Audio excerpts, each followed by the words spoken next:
Hello and welcome to another episode of Chat GPT. I'm your host, Adam Finney, and today I want to talk about a new feature that just released with Gemini, another new feature that just came out. So basically what it is Android users can now talk to their Gmail. And I know that sounds kind of crazy, but it's basically like a personal assistant, right? So if you want, instead of just searching at the top of your Gmail to find emails about specific keywords and things, you can actually, there's a little button now next to the search bar that's Google's Gemini has like this little black star, and it's next to all of its everything that uses Gemini has that little icon. So that will now be next to the search bar at the top of Gmail for Android users, and you basically press it and you can just talk to it like same way you'd talk to Siri basically. So as of yesterday, this just released. So August 29th, Thursday, August 29th, 2024, this feature is now available for Android users. It's only for paid tiers as well, similar to how they were doing it for the new people generating feature that they just the update that they just released with Imagen 3.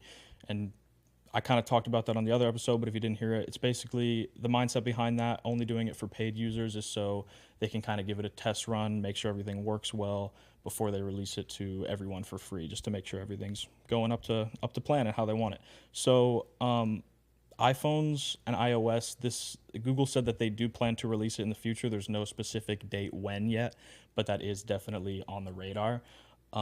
If you're like me, I have an iPhone. A lot of people in the United States have iPhones. I know they're very popular here, but across the world, I believe the statistic was about, I think it was over 60% of people are using Android phones. So that's actually interesting to me because I remember I used to get bullied for having an Android in high school, but it is what it is. Now I have an iPhone, so I guess I'll have to wait a bit for the update. But so you can ask it to read all of your unread emails, which I think is really cool. So I have like 7,000 old unread emails that I'm never going to read. But if I just wanted to go on a walk and just have them read them to me, I could. I could have Gemini do it for me.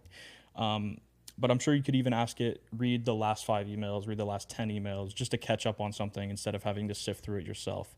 And even if you don't want it to read word for word, you can ask it to summarize your emails, which could also help time and that could help workflow. There's so many things that it's going to help speed up with this feature. And I'm actually very excited to potentially have this on the iPhone in a good amount of time. So you can also ask it more specific things, such as like, catch me up on the last few emails with this person, and it will find the emails with the person that you're talking about. Or like, when was the last time we spoke and what did we talk about? What did we speak about? What was the email for? You can ask it more specific things like statistics, like quarterly earnings, things like that. And it will it will use all of your inbox as the database basically.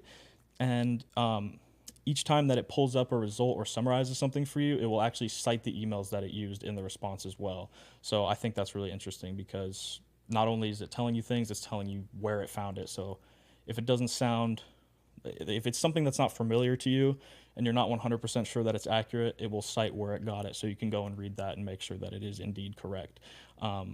Because all AI is it's still in like a phase where it's growing rapidly. So there's going to be errors, there's going to be hallucinations, things like that. So just be careful, make sure that everything you're reading is correct. But again, that's why citing it I think is really interesting and important because you can make absolutely sure that what you're reading is accurate. So Google right now, this is just a Gmail thing, right? But Google has plans in the future to potentially expand to other Google services such as Google Docs, Google Drive, things like that, which I also think is going to be massively useful because my Google Drive personally is extremely unorganized. And I think having a virtual assistant that could help me find certain files and things and folders is just going to save a ton of time, going to save a lot of headaches. So I'm excited for that to potentially expand as well. Again, not too sure on the time frame of that, but Google did say that that is the plan for right now.